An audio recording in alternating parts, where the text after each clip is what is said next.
Hi friends, welcome to ஆச்சியின் அறுசுவை.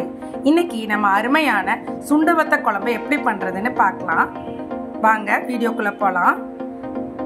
இதுக்கு முதல்ல நம்ம ஒரு கடாயில் கொஞ்சமாக நல்லெண்ணெய் ஊற்றிக்கலாம். சுண்டவத்தல் கொஞ்சம் போட்டு அதை நல்லா வறுத்துக்கலாம். மீடியம் ஃப்ளேமில் வச்சுக்கோங்க. இது நல்லா வறுப்பட்டதுக்கப்புறம் ஒரு பிளேட்டில் எடுத்து வச்சுக்கலாம். இப்போ கடாயில் அதே எண்ணெயில் நம்ம கொஞ்சமாக கருவேப்பிலை சேர்த்துக்கலாம்.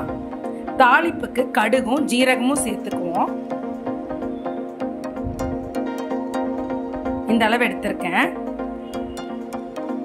நல்ல கடுகு பொரிஞ்சதுக்கு அப்புறம் கொஞ்சமாக நறுக்கி வச்சிருக்க வெள்ளை பூண்டை சேர்த்துக்கிறோம். நான் ஒரு 7-8 பல்லு பூண்டு எடுத்துக்கிட்டேன். ஒரு 10 சின்ன வெங்காயம் நறுக்கி வச்சிருக்கேன், அதையும் சேர்த்துக்கலாம். நல்ல பொன்னிறமா வறுத்துக்கோங்க. இப்ப தேவையான அளவு உப்பு சேர்த்துக்கிறேன். கொஞ்சமா மஞ்சத்தூளும் சேர்த்துக்கலாம்.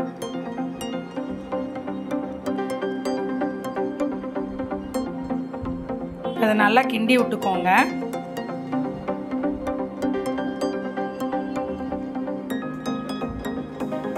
இப்ப 2 தக்காளி சேர்த்திருக்கேன்.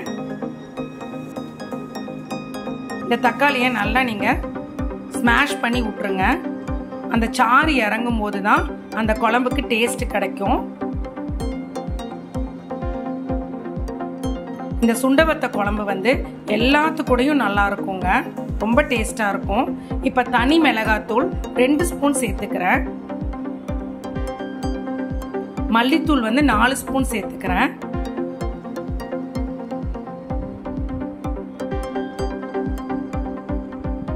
வேற எந்த காயும் இல்லாம இந்த வெறும் சுண்டவத்தல் குழம்ப வச்சே நீங்க சாப்பாடு சாப்பிடலாம். அவ்வளோ ருசியா இருக்குங்க. சப்பாத்தி, இட்லி, தோசை எல்லாத்துக்கூடையும் நல்லா இருக்கும். இப்ப இந்த மசாலா எல்லாம் நல்லா வறுத்து விட்டுருங்க. கொஞ்சமா புளி எடுத்து வச்சிருக்கேன், அதை கரைச்சு இதோட சேர்த்துக்கலாம். ஒரு சின்ன நெல்லிக்காய் அளவு புளி எடுத்தா போதும். இப்ப கூட நம்ம தண்ணி சேர்த்துக்கலாம். சேர்த்து நல்லா கிண்டிட்டு இதை கொஞ்சம் கொதிக்க விடுங்க.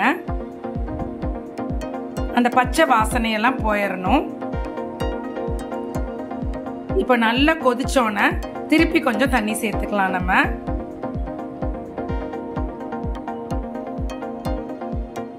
இப்ப நம்ம வறுத்து வச்சிருக்க சுண்டவத்தலை அதுல சேர்த்துக்கலாம். இந்த குழம்பு கொதிக்கும் போதே நல்ல வாசனையா இருக்குங்க.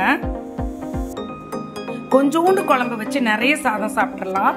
இதுல நான் வந்து கொஞ்சமா இறக்க போகும்போது நாட்டு சக்கரை சேர்த்துக்கிறேன்.